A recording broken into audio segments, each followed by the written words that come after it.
Thanks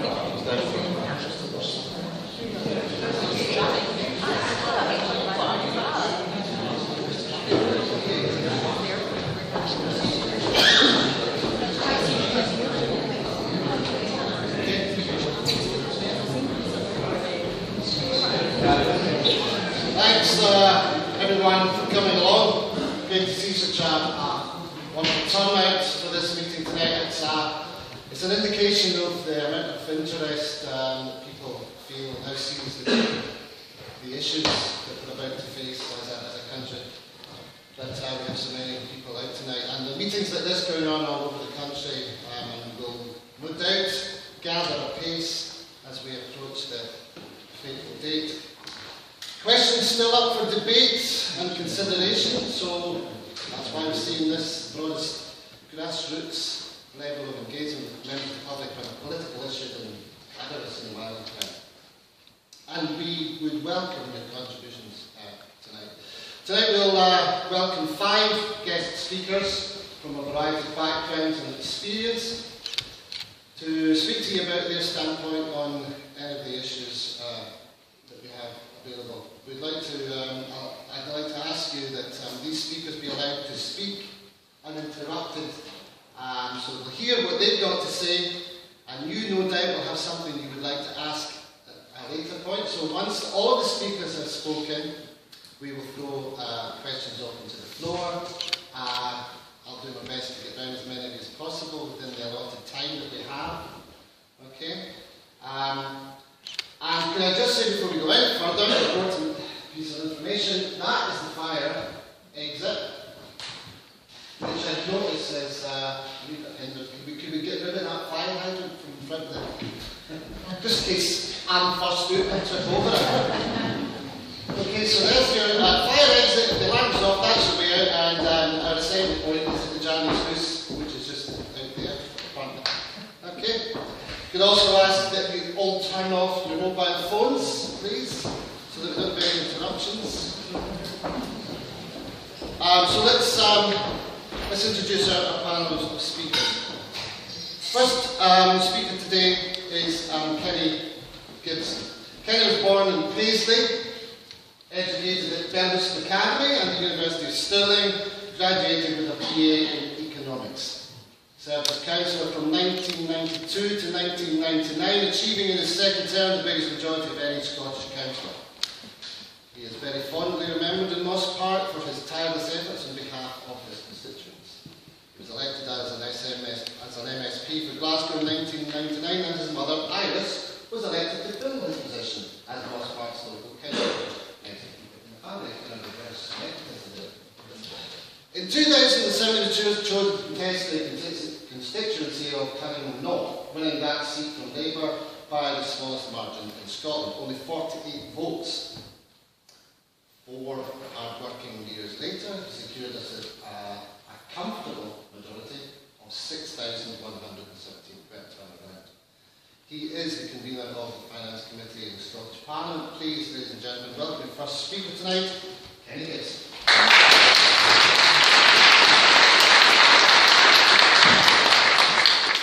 Thank you very much.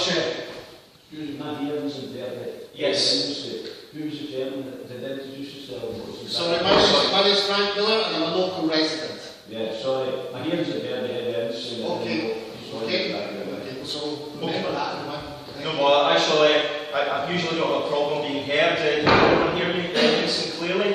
Okay, well, good evening. I'd like to thank the organisers for inviting me here tonight. It's great to be back at the old stamping ground at Mosspark. I didn't realise until I got here I was going to be the warm-up act for such a distinguished panel, so I'll try to do my best. I mean, I think for a lot of us, the road to the referendum has actually been a long and winding one. For me, it all started in Switzerland way back in 1979. At the ripe old age of 17, I had been hitchhiking and bumming around in Greece, and I caught a bus from Athens, and I found myself stranded in Geneva for a few days, which is a story on its own. But the point is that when I actually saw Switzerland, I was actually quite astonished, because here was a country geographically half the size of Scotland, in the middle of Europe. mountains and glens mostly, not really any natural resources, and yet it had a standard of living and quality of life that we could only dream about at that time. And so I came back from Switzerland and back to Scotland, and I thought, how can we make our country better? Because we've got so much more potential than a country like Switzerland, or indeed a country like Denmark, or Finland, or Sweden, countries, or Austria, countries which also have fewer resources than Scotland, but again have a higher standard of living, greater quality of life, and indeed more equality, which is an issue myself and indeed that other speakers will actually touch on. But when I thought about Switzerland, I thought a bit more about it, and I thought to myself, you know what, Switzerland was actually just the eastern, appendage, if you like, of France, or the southern fringe of Germany, or the northern outpost of Italy, because the people of Switzerland speak Italian, French, Greek, Italian, French, German, and Romansh, the old Roman language. Then it would just be another mountainous kind of area in which people left to Milan or Paris or Munich perhaps in order to get work and to further their careers and have a better life. And I think since we've been, we've had that kind of relationship in Scotland. When Scotland joined the Union, not entirely voluntarily of course, but when Scotland became part of the Union in 1707, England's population was 10 times Scotland's population, 5 times Scotland's population. It's now 10 times Scotland's population. So I think that shows how power and wealth has moved, and indeed people over the centuries to London. And that situation has gathered pace certainly in the 20th century. A century in which Scotland had the lowest population growth of any nation on earth. We had in 1900 roughly the same population we have today, but actually at 4.7 million, not compared to 5.3. The Netherlands are at 5 million people, it's now at 16 million people because of economic growth fueling population growth, and because they didn't lose 2 million people to immigration as Scotland has had since the Second World War alone. So Scotland, where we are now, we're a diverse nation of different cultures, different peoples from many different backgrounds. But I think if we were to build a more prosperous, more democratic and more equal future, I think it's time that we actually stood our own 2 feet and took a rightful place in the panoply of world nations. The alternative, I think, is not just more of the same, but Scotland becoming more marginalised, both in a UK context and indeed in a world context. So we're not really separatists, those of us up here. We're actually people who want Scotland to participate, who want to play a role in the world, whether it's in the European Union, United Nations, or whatever. Now, what would be the consequences of a no vote? Well, I mean, those 2 brothers in arms, David Cameron, who's of course the Prime Minister, and Alistair Darling, head of the No campaign in Scotland. Well, Mr Darling said if the Tories get back in, it will cause immeasurable damage to the UK, whereas Mr Cameron said the Labour get back in, they will plunge us back into the abyss. So we really have it in their own words. Neither of them really has much faith in Westminster's own future. So perhaps one of them is right. I hope none of them are right, but I don't think we should take the chance of either of them being right. The point is that if the Westminster leaders in the No campaign don't really rate Westminster, why should we? But I think that the pillars of a successful society can be summed up in 3 words: fairness, prosperity and democracy, which is what I want to touch on. Now, last year, in January, the UK coalition government gave a guarantee to low-paid workers right across Scotland, and that guarantee was subsequently extended to many people such as carers, lone parents and others who depend on benefits, and that was a guarantee that their living standards would be cut. The bedroom tax and indeed benefit cuts, while at the same time taxes have been cut for the most wealthy in our society. And we have a situation whereby in the UK the 5 richest families have the same income as the 12 million poorest people on these islands. I think it's utterly shameful. And in the last year alone, we've seen a quadrupling of the number of food banks in Scotland. By next year, £4.5 billion will be taken from the Scottish economy, and 17,000 jobs lost through that money being lost to the economy through these cuts. And for families with children who've been on benefits, over £1,000 will be lost to each of these families. I mean, the clues in the title basically. The benefits being cut, working tax credit, disability allowance, child benefit. Now 90% of people voted against, for example, these Scottish MPs, I should say, voted against the bedroom tax cuts, voted against the welfare cuts, but because of the Westminster system, this was imposed upon Scotland regardless of what their MPs actually wanted, which I believe is an affront to Scottish democracy. We have a government we didn't vote for, and that's the situation which has happened so many times over many, many years. Meanwhile, the UK government, while it's cutting welfare, is planning to spend £100,000 million, or to put it simply, £20,000 for every random hotel in Scotland on renewing Britain's nuclear deterrent trident, which will of course be based on the Clyde. What they haven't actually told you is that not only will we have these obscene weapons of mass destruction, which are using money that can be used for other things like schools, roads, welfare provision, whatever, but what they don't tell you is, because the documents have only just been declassified in the Pentagon, and my MSP colleague Chick Brody has investigated and discovered these documents, is that in 1982, 530 million barrels of oil were discovered on the lower Clyde between Campbelltown and the mainland of Ayrshire, and because of the Trident nuclear submarine based in the Clyde, further exploration and indeed exploitation of those resources was banned by the UK government. So the oil boom we've seen in the north east of Scotland could have been repeated in the west of Scotland, and it hasn't been. But if we get rid of the Trident, that's something that we can actually do if a Scottish government decides it wants to go down that road. But of course, for Westminster Oil, it's a curse. You know, we couldn't possibly handle the imbalances, the financial imbalances involved. Trident's an asset, but oil, bizarrely, is a liability. That's clearly nonsense, because in the last 33 years, every single year there's been a recession, where the economy's been growing rapidly.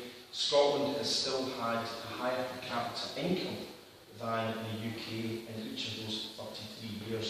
So there is an opportunity there to actually deal with those resources and ensure those resources are invested effectively, such as countries like Norway have done.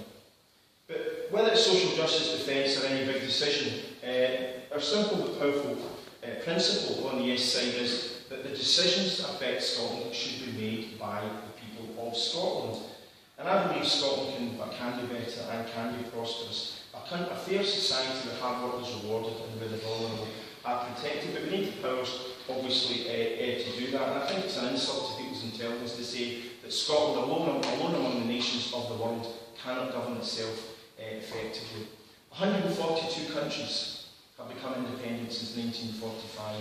None of them have believed that that has been a failure and have wanted to actually give up their independence and go back to the previous situation we're in. I think personally, 10 years from now, when this referendum, people will look back and wonder what all the fuss was about. Yesterday in Scotland, Billy Kay wrote an article saying that even people who were planning to vote no 10 years ago want to deny it to their children and grandchildren that they did vote no because of their prosperity. And I'll just look at one example in Europe of how independence has worked. Slovakia, as a country like Scotland, 5.3 million people. It was part of Czechoslovakia until 1989, and the Slovaks, one-third of Czechoslovakia's population, felt like a raw deal. They were a kind of agrarian society. The Czechs were more industrialised and considered to be more developed. So there's a lot of resentment between the two peoples. And the Slovak National Assembly, who were the elected politicians in Slovakia, unilaterally decided they wanted independence. They didn't even consult the Slovak people, let alone have a referendum in any way, let alone discuss it with the Czechs. They just decided we're going to have independence from the 1st of January 1990. They then sat down with the Czechs for 3 days. It was all negotiated in 3 days. You'll hear from UK politicians that if we vote yes in September and we want independence in March 2016, 18 months isn't enough time to negotiate at all. Well, the Czechs and Slovaks did it in 3 days. 80% of Czechs opposed independence for Slovakia, and 66% of Slovaks opposed it. But the politicians, I think, wrongly went ahead with it anyway. What has been the result? Well, people thought Slovakia wouldn't really work. It was one of the poorest countries in Eastern Europe. It had no real industry. It's now the biggest car manufacturer per capita in the world. Its standard of living was less than half that of the European Union average. It is now, 20 years later, 76% of the European average. So it's not quite caught up with your Swedens and your Germanys, but it's well on the way to doing so. And the New Statesman had an interesting article about this in January, and they said that it's not even an issue anymore. Nobody in the Czech Republic or Slovakia think that the old Czech-Slovak relationship should be rejoined, it should be one country again. And the relationship between the two countries has got better. It's been said about England and Scotland, if Scotland was to become independent, England would lose a southern lodger and gain, a friendly neighbour. And I think that is what will happen, because that's what's happened with the Czechs and Slovaks. They call their break-up, if you want to call it that, a velvet divorce.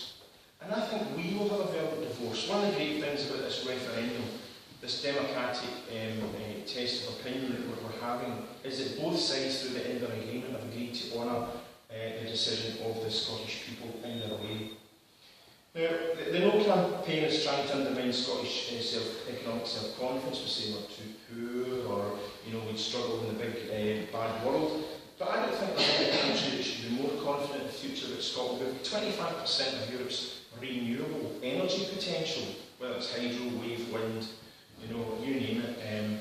All these power sources, even solar panels, geothermal, we've got tremendous potential. We've also got oil and coal and gas that will last for many decades. And I remember in the 1970s they said that oil would be run out by 1986. They're still trying to play that card, but it's going to run out, but we know better.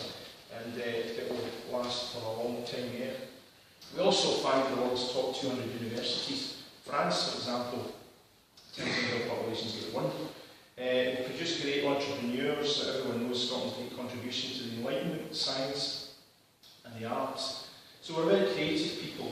But what's happened in Scotland is that there have been many missed opportunities. Norway discovered oil at the same time as us. It was a poorer country in Scotland in 1970 when it discovered oil.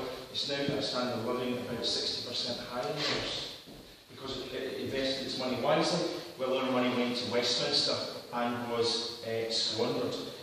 Every family in Scotland now has a debt of £50,000 hanging over it.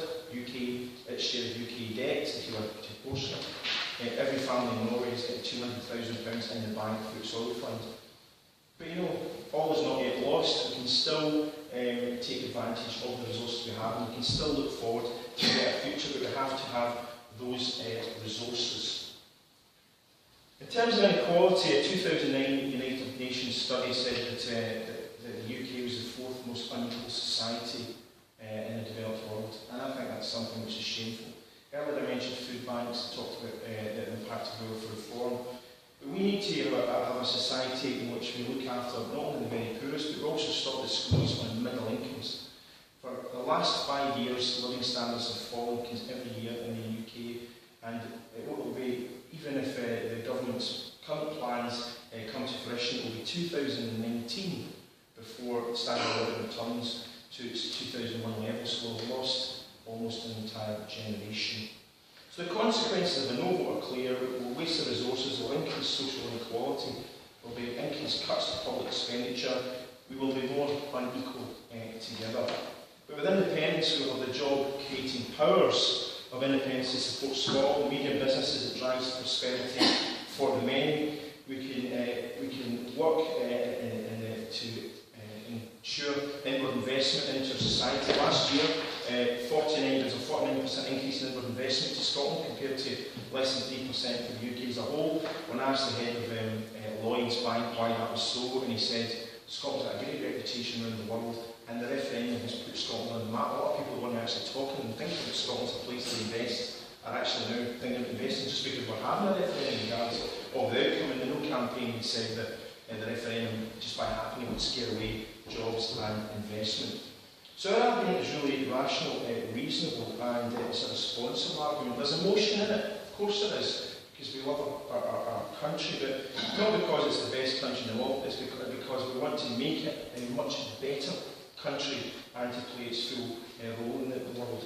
So no one is more passionate about the future of Scotland than the people who actually live here. No one cares as much about Scotland as the people who live here, work here and are giving their lives here.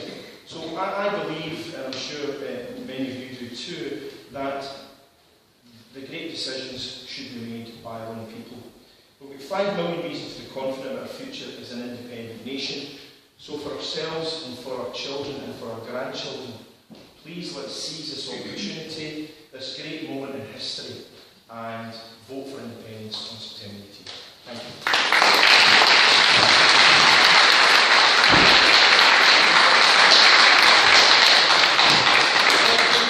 And our next speaker is Fiona Byrne-Sutton, who is an artist and local Mosspark resident. Fiona has had a varied career, working as exhibitions organiser, arts journalist, lighting designer, lecturer and housing officer. Fiona is a graduate of Cambridge University, where she studied social anthropology and later retrained at both Heriot Watt, where she got a graduate diploma in housing management, and then Glasgow School of Art. Having been a key member of the local Yes campaign over recent months and taking part in the Common Wheel Festival, tonight she is speaking at her first public meeting. So welcome her warmly, please, Fiona Byrne-Sutton.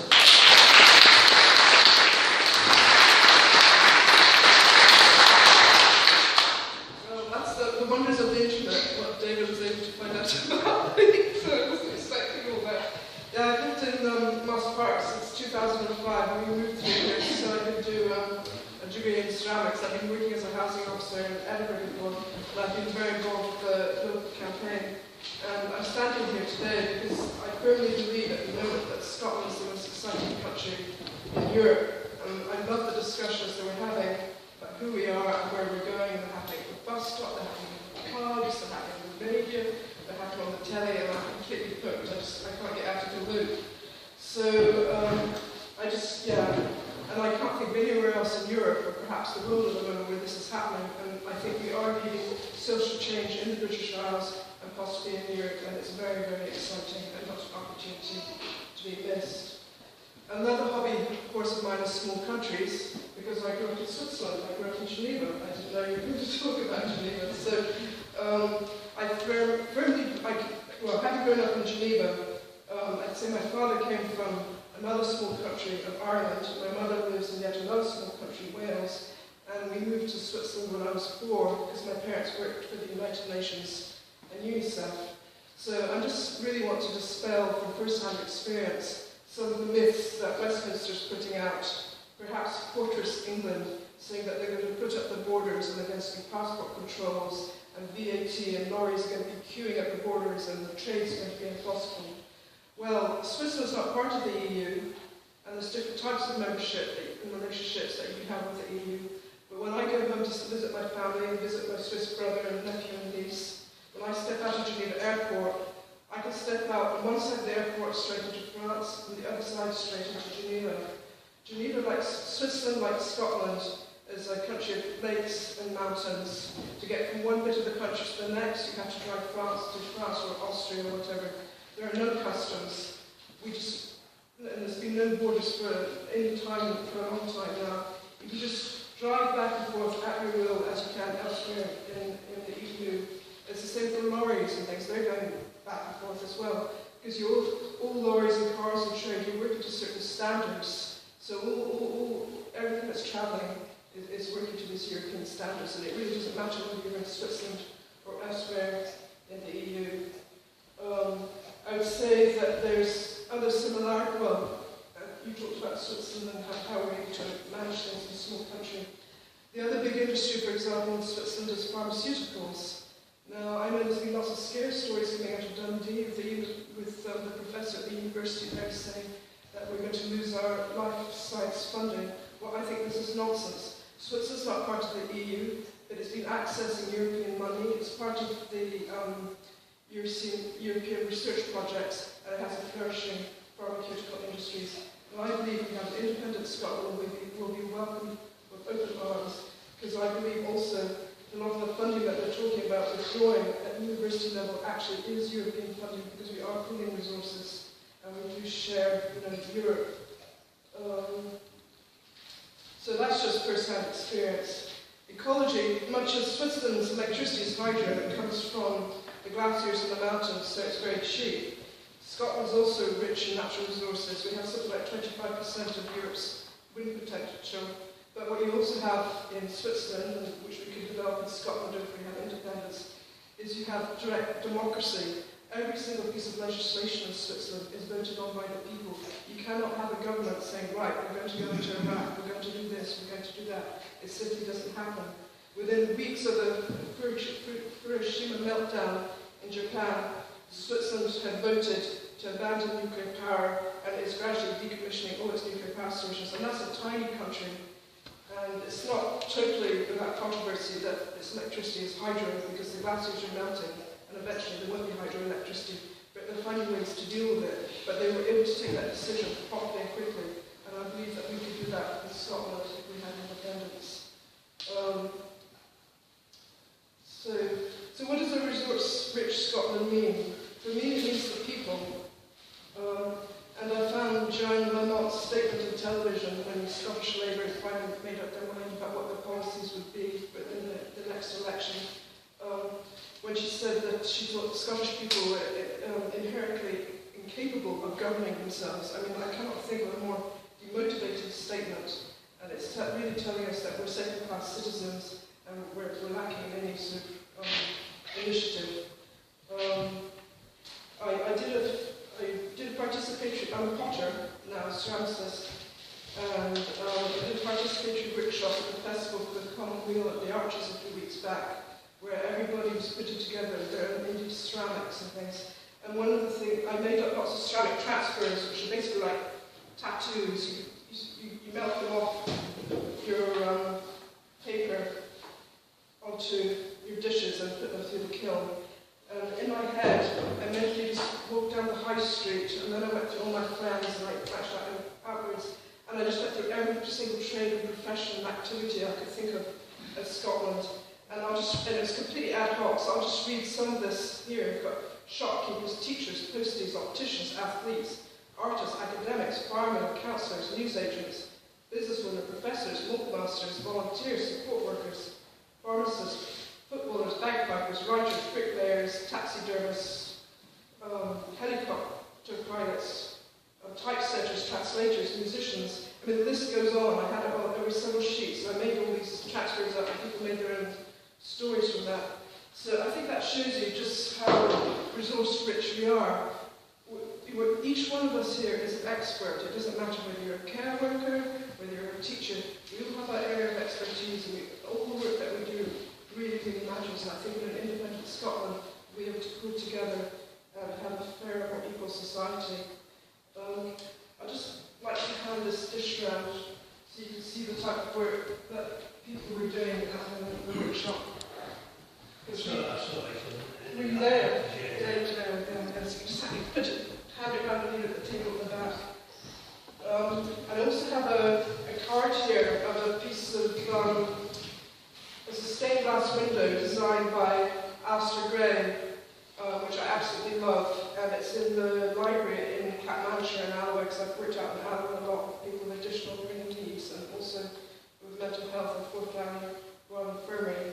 And he's put it very succinctly how mobile the human population is, how we're always coming and going. And at the bottom it says all lands are people by folk elsewhere. So it's a lovely piece of design. But I'm going to hand that around as well, because again, this is all part of being resource-rich Scotland, because we are immigrants and emigrants, and each one of us pays our taxes and we contribute to the bigger society. So, in conclusion, I haven't gone to you with statistics and figures. I can only talk as myself. But I know on September the 18th, I'll be nervous when I put that X in the yes box. And for me, obviously, it's going to be like jumping off a diving board, just plunging into the future. And it's really going to be very exciting. I know I feel some sadness because I have had a good life in the UK. I did live in the big country of London for a while. I have many good friends down there. But I'm absolutely convinced, and I know that to grow our economy, and to protect our fishing, and to get rid of nuclear weapons, and to maintain the caring society, the NHS, and the free education that we need to have our own government. I mean, free education is nothing extraordinary. You go to Switzerland, you pay, I think it's £25 a year or something. It's just a registration fee. You have that all across Europe. It is a norm, even if it isn't so in England. So that's really all I have to say. Thank you.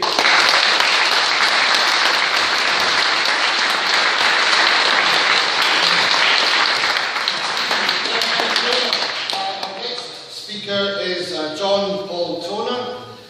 John Paul is a modern studies teacher at an adjacent authority. He's a member of the Labour Party and the Labour for Independence movement, which is a grassroots organisation consisting of Labour voters and Labour Party members who wish to see an independent Scotland, and he would also like to see a left-wing Labour Party. John has taught... You've up your feet yet. John taught in China for 3 years and spent some time in the north of Scotland before settling back in the south side of Glasgow. So please welcome him, John Paul Toner.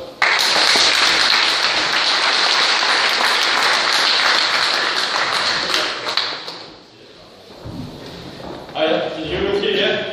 Okay, I know I don't look like a teacher, I've not got that many lines, but you need to remember it's the summer holidays. But my job is actually quite stressful, because it's my job as a modern studies teacher to take all of this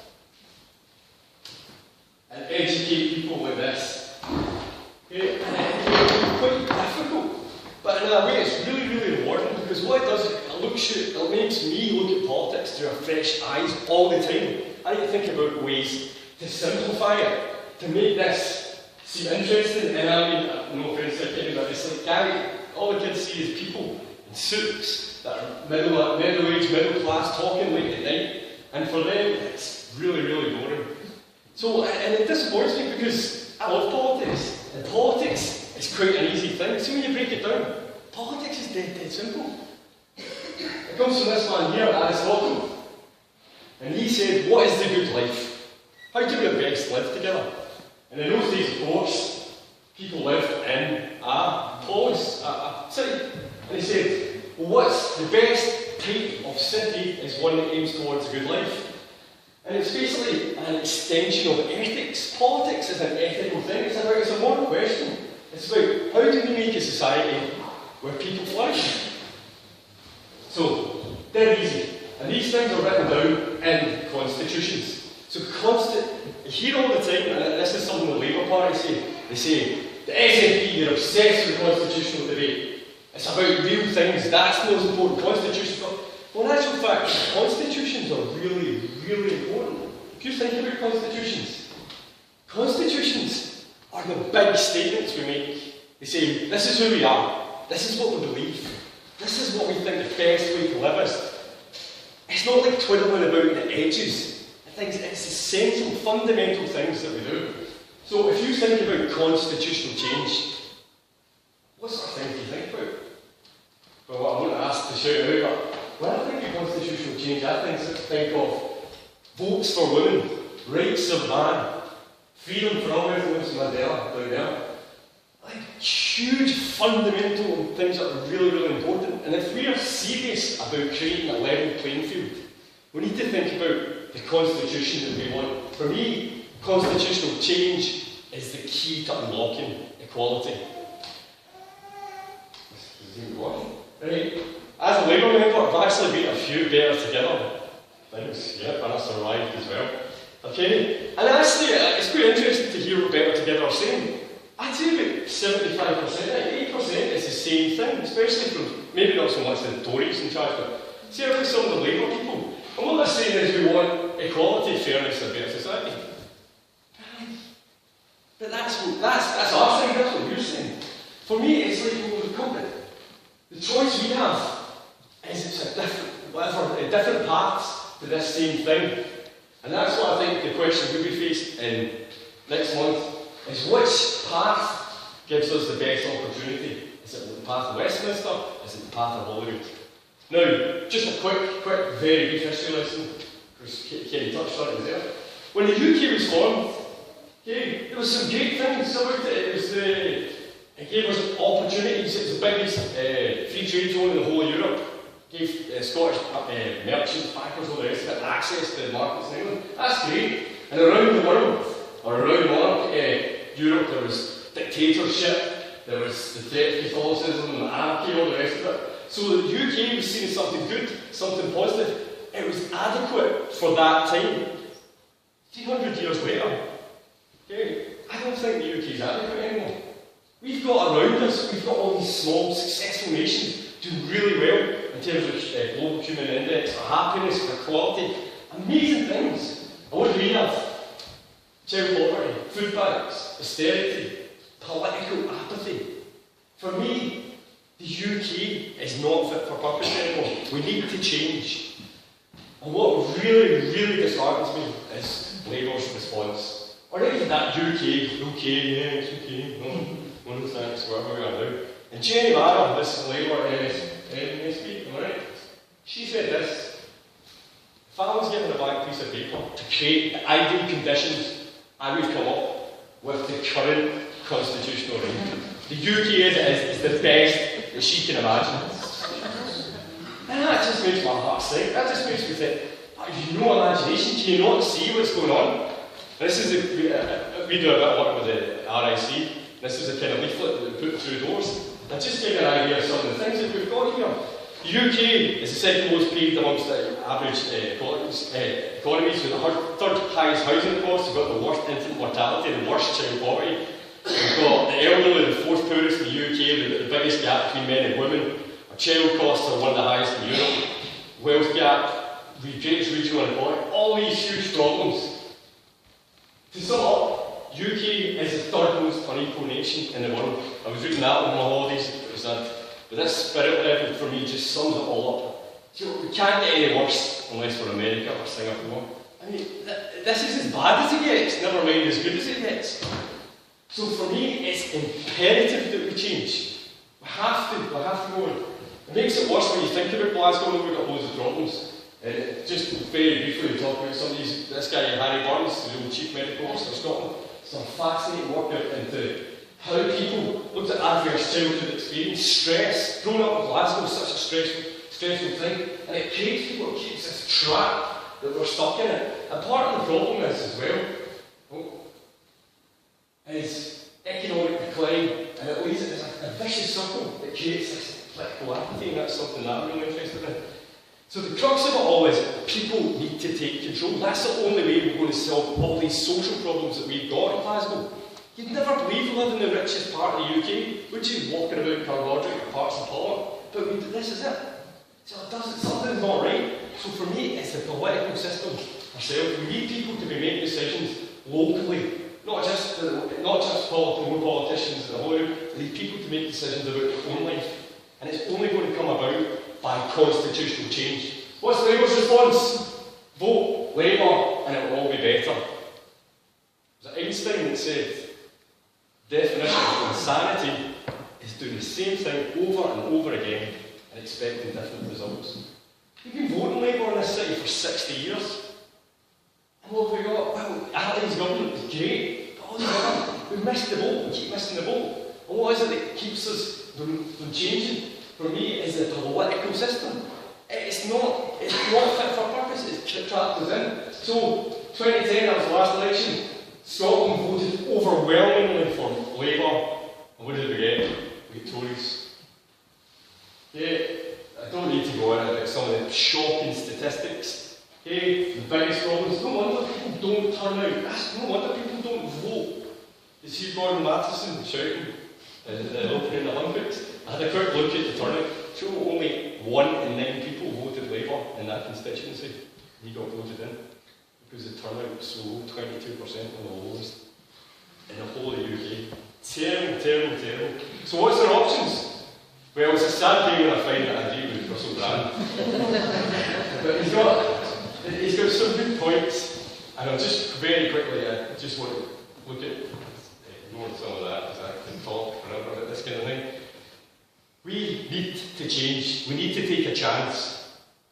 And yeah, no, I will talk about it. So, I went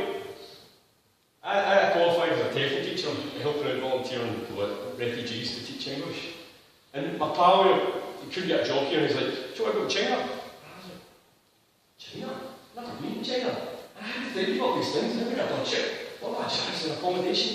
I had all these doubts, and threats, and all these serious questions. Like, could I do it? Could I go to China? Well, yeah. I got on a plane. And I went, and I had a great time. She and I were sword. I can now speak about Chinese. Imagine that. Never believed that would ever happen in my life. But I managed to do it. Why? Because I took a chance. And a chance allows you to change. So what have we got? Well, we've got a chance to change.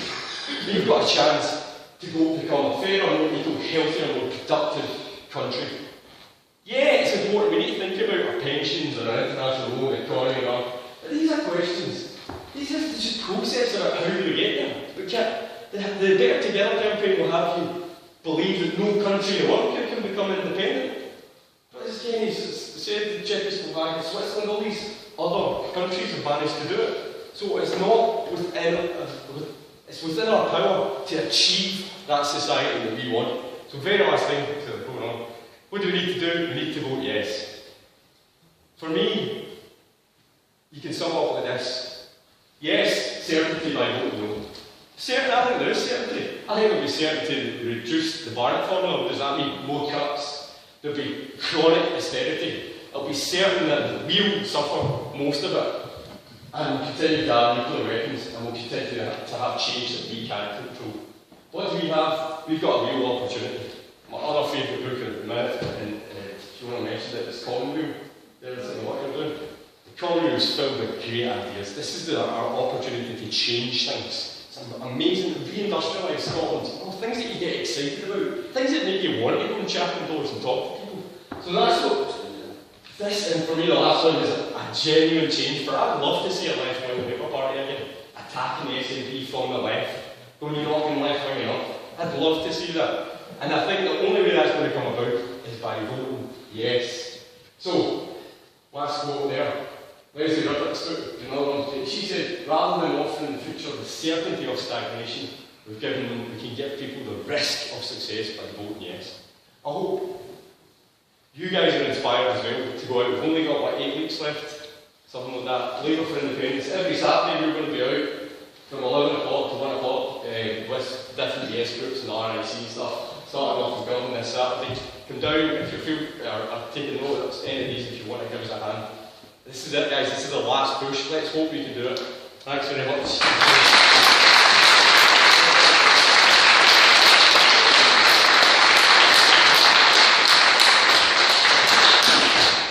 The risk-taking John Paul Toner there. Thank you very much, John.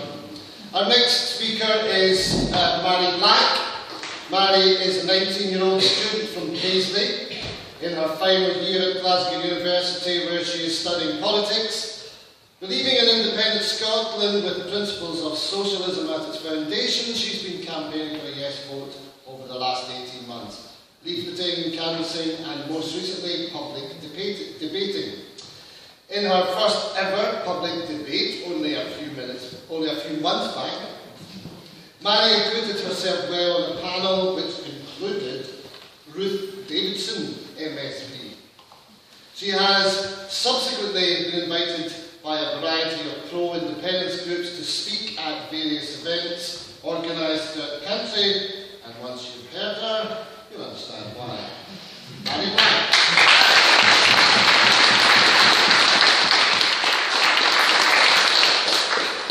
I'll talk myself in first. I just gave some work. My mum went that one. My name's Mary Black, and I'm 19, and as also already been said, I'm at university doing politics. Now, I've always been interested in politics all my life.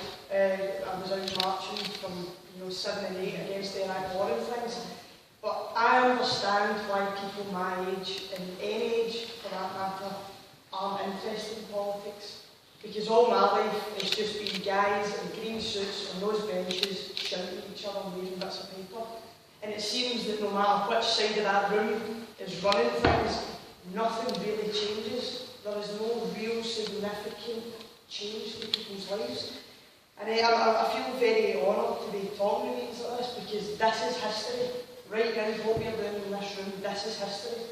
And years from now, whether it's 5 years or 50 years, when people look back at this wee period in Scotland, it will be the tale of two visions, of two campaigns.